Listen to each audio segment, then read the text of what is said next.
হে WhatsApp guys, কেমন আছো সবাই? আশা করি সবাই খুব ভালো আছো। র্যান্ডম ভিডিও চ্যানেলের মুভির এক্সপ্লেনেশন সিরিজে আজকের পর্বে আমরা দুনিয়ার সবচেয়ে জঘন্যতম সিনেমার এক্সপ্লেন করতে চলেছি। আর এই সিনেমাটাকে কেন জঘন্যতম বলেছি, সিনেমাটা যখন আমি এক্সপ্লেন করবো তখনই তুমি বুঝতে পারবে। মানে এই সিনেমার সম্পর্কে আমি কি বলবো। সিনেমাটি নির্মিত হয়েছে মাত্র মনে করো কয়েক লাখ টাকা বাজেটে। সিনেমাটি নির্মাণ করেছে হচ্ছে স্পেন, রিলিজ পেয়েছে হচ্ছে জার্মানিতে। আর সিনেমাটি হচ্ছে মাত্র 90 মিনিটের এবং এই সিনেমাটি বক্স অফিসে আয় করেছে হচ্ছে 90 কোটি টাকা। লাইক সিরিয়াসলি ভাই, মানে এই সিনেমাটাকে আমি দুনিয়ার সবচেয়ে জঘন্য সিনেমা কেন বললাম, অ্যাকচুয়ালি হচ্ছে কি এই সিনেমাতে আমরা দেখবো হচ্ছে যে একটা মেয়ের মুখ হচ্ছে পাছায়, পাছা হচ্ছে মুখে। এই হচ্ছে খাঁটি বাংলার কথা। এবং এইরকম আজের একটা কনসেপ্ট নিয়েও যে সিনেমা তৈরি করা যায় বা একটা কাহিনী কত খারাপ হতে পারে সিনেমার, সেটাই আমরা আজকের ভিডিওতে দেখবো। তবে ভিডিও স্টার্ট করার পূর্বে ছোট্ট একটা বিজ্ঞাপন থাকবে, তুমি চাইলে স্কিপ করতে পারো কিংবা খুব বেশি সময় থাকলে তোমার মনে চাইলে তুমি দেখতে পারো, তোমার ব্যক্তিগত ব্যাপার। কারণ কারো ব্যক্তিগত ইচ্ছার উপর আমি হস্তক্ষেপ করি না। হ্যালো বন্ধুরা, আজ আমরা এমন একটি অ্যাপ সম্পর্কে তোমাদের বলতে চাই যে অ্যাপটির অফিসিয়াল পার্টনার হচ্ছে PSG।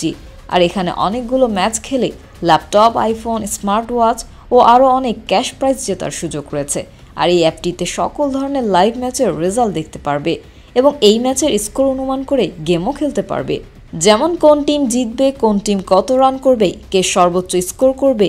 এছাড়া বিভিন্ন ধরনের গেম রয়েছে, সেগুলো খেলেও ইনকাম করতে পারো।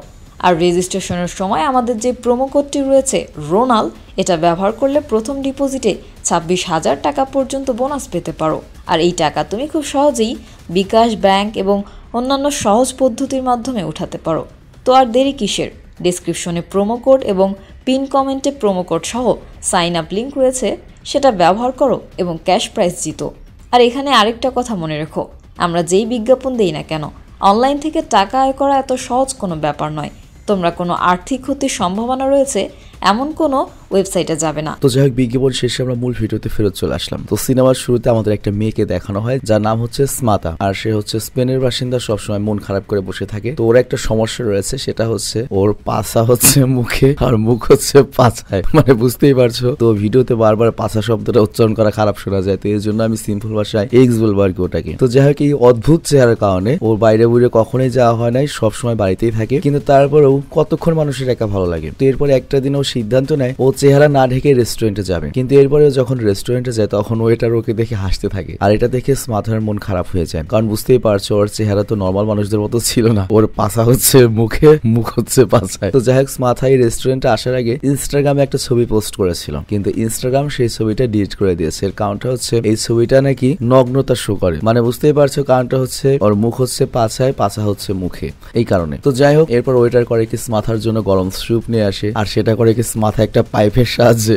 তার পেছনে দিয়ে, যেখানে মুখটা আছে সেখান দিয়ে খেয়ে নেয়। আর এরপর বাড়ি যেতে থাকে। কিন্তু সেখানে রাস্তায় দুটো ছেলে রয়ে অবস্থা দেখে অনেক বুলি করতে থাকে এবং ওর চেহারা দেখে মজা নিতে থাকে। বাট তখন স্মাথা কোনোভাবে গাড়ি টেনে সেখান থেকে চলে আসে। আর এরপর সিন শিফট হয়ে আমরা ক্রিশ্চিয়ান নামের একটা ছেলেকে দেখতে পাই। তার মন অনেক খারাপ ছিল আর তারও একটা অসুখ রয়েছে এবং এমন অসুখ যেটা শুনলে তুমি আকাশ থেকে পড়ে যাবে। তো যাই হোক, ওর আরেকটা সমস্যা রয়েছে, সেটা হচ্ছে ওর বাবা ছোটবেলাতেই মারা গিয়েছে। তো ক্রিশ্চিয়ানের তার বাবার ব্যাপারে কিছুই মনে নেই, কিন্তু ওর বাবা জোর হাতে একটা মারমেইডের ট্যাটু বানিয়ে দিয়েছিল, আই মিন তোমার কি বলে মৎস্যকুমারীর, সেটা আছে। তবে ওর মা বাচ্চা রয়েছে, তবে মায়ের সাথে ওর সম্পর্ক রকম নেই। কেননা এর কারণটা একটু পরে বুঝতে পারবে। অ্যাকচুয়ালি এই পোলাটার যে সমস্যা, সেটা হচ্ছে ওর কাছে মনে হয় যে পাটা ওর আসল পা না, ওর নিজের পা না, অন্য কারো পা ওর শরীরে আল্লাহ লাগাই দিছে। অ্যাকচুয়ালি সৃষ্টিকর্তা ওকে বানাতে চেয়েছিল মৎস্যকুমারী, কিন্তু ভুলে ওকে মানুষ বানিয়ে দিয়েছে। কিন্তু মৎস্যকুমারীর পা থাকে না, তো এই জন্য চায় না ওর পা থাক। আর এই জন্য করে কি হুইল চেয়ারে বেশিরভাগ সময় কাটায়। মানে ও সুস্থ কিন্তু হুইল চেয়ারে থাকে, এই পাটাও ইউজ করতে চায় না, কারণ পাটা ওর না। বাইরে বা এই কনসেপ্ট কিভাবে আসা সম্ভব? স্পেনের মানুষ মানে কোন ধরনের নেশা করে? তো যাই হোক, এই পাগলামির কারণে মূলত ওর মা একজন মনোরোগ বিশেষজ্ঞের কাছে নিয়ে এসেছে। কিন্তু এখানে ওর মায়ের সাথে কথা কাটাকাটি হয়। আর একটা পর্যায়ে মা করে ওকে চেয়ার থেকে নিচে ফেলে দেয়। আর এর ফলে ওর পা থেকে রক্ত বের হতে শুরু করে। তো ওর মা এটা দেখে করে কি থেরাপিস্টের সামনে ওর প্যান্ট খুলে ফেলে এবং আমরা দেখতে পাই পায়ে খালি কাটাকাটির দাগ। মানে এগুলো নিজেই করেছে, কারণ এই পাটা ওর না, ওর পায়ের দরকার নেই। তো যাই হোক, ওর মা প্যান্ট খুলে ফেলেছে, এর জন্য অনেক রাগ হয়। ও করে কি রাগে সেখান থেকে পালিয়ে যায়। আর ক্রিশ্চিয়ান সবসময় পা থেকে মুক্তি চাচ্ছিল, আর এর জন্য পা থেকে মুক্তি পাওয়ার জন্য কি করা যায় সেটাই করবে। তো সেই হিসেবে যেই কথা সেই কাজ, রোডের উপর পা ছড়িয়ে বসে পড়ে যাতে কোনো গাড়ি ওর পায়ের উপর দিয়ে যায় এবং ও চিরতরে এই পা থেকে মুক্তি পেয়ে যায়। ভাই রে ভাই, এটা একটা লজিক। তো যাই কিছুক্ষণ পরে সেখানে স্মাথার গাড়ি আসে এবং গাড়ি দ্রুত গতিতে এসে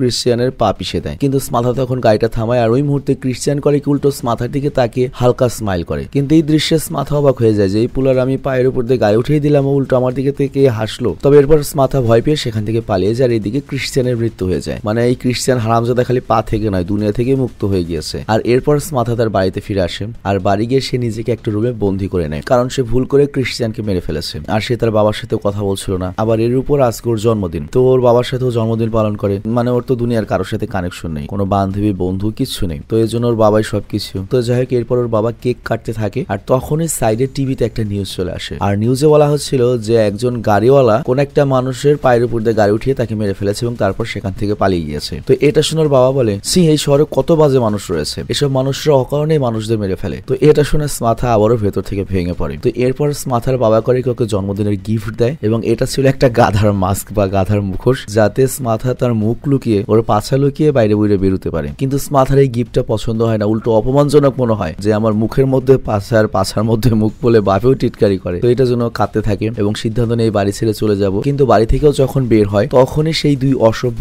ছেলে, যারা এর আগে ওর সাথে অসভ্যতামি করেছে, ওদের সাথে দেখা হয় এবং ওরা করে কি স্মাথাকে গলিতে নিয়ে রেপ করতে যায়। কিন্তু ঘটনা হচ্ছে আমরা তো জানি স্মাথার পাছা হচ্ছে মুখে, মুখ হচ্ছে পাছায়। তো ওই ছেলেটা যখন রেপ করতে যায় তখন স্মাথা করে কি, ওর মুখ তো পেছনে, ওটা দিয়ে কামড়ে দিয়ে একবারে ছিঁড়ে দেয়, মানে একবারে ছিঁড়েই দিয়েছে সিরিয়াসলি। খুব বিশ্রী ঘটনা। আর এরপর সেখান থেকে পালিয়ে আসে। আর তারপর স্মাথা যাচ্ছিল সুইসাইড করতে, ওর আর এই দুনিয়াতে বাঁচার ইচ্ছা নেই। কিন্তু এরপরও যখন ব্রিজ থেকে লাফ দিতেই যাবে তখনই অজ্ঞান হয়ে যায়। আর এখানে সিন চেঞ্জ হয় এবং এরপর আমরা আরেকটা মদনকে দেখতে পাই, যার নাম হচ্ছে আইজাক। আর সে তার গার্লফ্রেন্ডের ছবি দেখে হস্তমৈথুন করছিল। তো এইখানে আবার একটা ব্যাপার রয়েছে, এই আইজাকের যে গার্লফ্রেন্ড সে একটা অসুখের শিকার, আর এই কারণে তার চেহারা মনে করে ঝুলে পড়ে যাচ্ছিল, নষ্ট হয়ে যাচ্ছিল, বা জন্মগত ভাবে ওরকম ছিল। তবে তারপরেও আইজাকের কাছে ওর গার্লফ্রেন্ডকে অনেক ভালো লাগতো এবং মনে করো সবসময় ওর ছবি দেখলে ওর উঠে যেত। তো যখন হস্তমৈথুন করছিল তখন ওর মা এই অবস্থায় দেখে ফেলে এবং ওকে দেখে অজ্ঞান হয়ে পড়ে যায়। মানে এই অবস্থা দেখে ওর মায়ের প্যানিক অ্যাটাক হয়েছে। আর ওর মা খুশি না এই কারণে, কারণ আইজাক এরকম একটা প্রতিবন্ধী মেয়েকে ভালোবাসে। তো এই কারণে আইজাককে সে বাড়ি থেকে বের করে দেয়।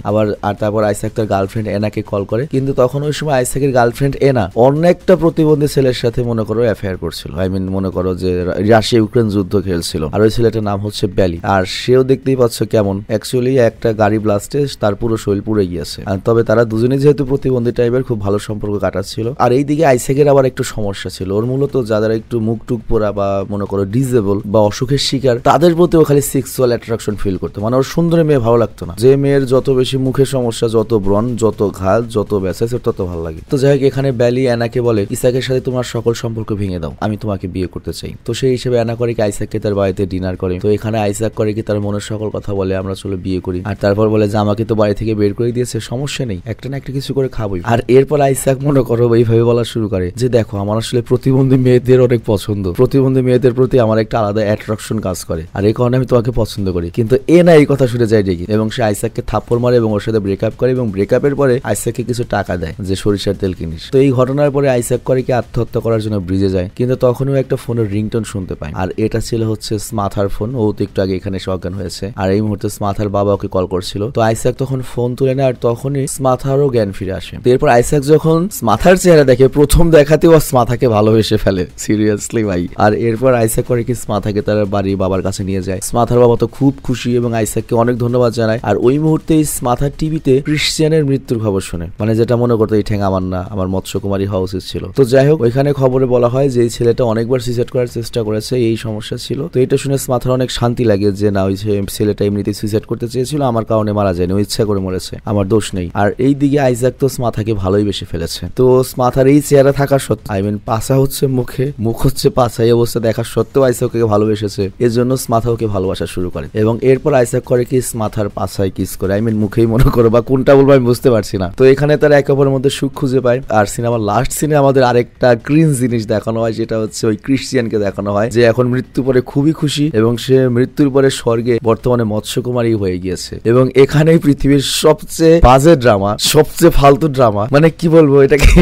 আমার বলার কিছু নাই ভাই। এই ড্রামা কিভাবে ভাই 90 কোটি টাকা কামায়। স্পেন জার্মানির মানুষকে আসলে সুস্থ স্বাভাবিক, এবং যেই সিনেমাটা বানিয়েছে আমার ওকে দেখার খুবই শখ। তো এই সিনেমাটা বানিয়েছে হচ্ছে এডুরাডো কাসানোভা। এই হারামজাদার বয়স হচ্ছে 33 বছর, 91-তে জন্ম, আমার সমান বয়সে, আমার চেয়ে 1 মাসের বড়। এবং এই সিনেমার যে নায়িকা, মানে যেটার আর কি মুখ হচ্ছে পাছায়, পাছা হচ্ছে মুখে, তার নাম হচ্ছে অ্যানা পালভোরোসা। সেও স্পেনের এবং সে হচ্ছে এই সিনেমার যে পরিচালক, যাকে একটু আমরা দেখলাম, ওরই গার্লফ্রেন্ড, কিন্তু বয়স হচ্ছে 3 বছরের বড়। এবং দেখতেই পাচ্ছ এটা হচ্ছে তার রিয়েল ছবি, সে কিন্তু দেখতে খুবই সুন্দরী। এইরকম একটা সুন্দরী মেয়ের মুখের মধ্যে অ্যানাস লাগিয়ে দেওয়ার চিন্তা ভাবনা, এটা কেমন পসিবল। আর মজার ব্যাপার হচ্ছে এটাই সিনেমার যে ডিরেক্টর, গল্পটাও লিখছেও নিজেই। তো এই ডিরেক্টরকে আমি আবার দেখাচ্ছি, এই ডিরেক্টরের উদ্দেশ্যে বা এই স্টোরি রাইটারের উদ্দেশ্যে শেষে তোমরা দয়া করে কমেন্টে কিছু বলে যাবে। এবং এটার পার্ট 2 আছে, আবার তোমরা যদি চাও এটার পার্ট 2 দেখবা তাহলে আমি এটার পার্ট 2 নিয়ে আসবো। তবে এখানে একটা প্রবলেম হচ্ছে কি, র্যান্ডম ভিডিও চ্যানেল, অনেক পরিচিত একটা চ্যানেল, অনেকেই জানে এটা আমার চ্যানেল, তো এর জন্য এটার সেকেন্ড পার্ট এক্সপ্লেন করা কি বুদ্ধিমানের কাজ হয় নাকি এখানে আমি বুঝতে পারছি না। তো তোমরা কমেন্টে যদি বলো সমস্যা নেই, সবাই জানে আমি কোনটা এখানে এক্সপ্লেন করবো।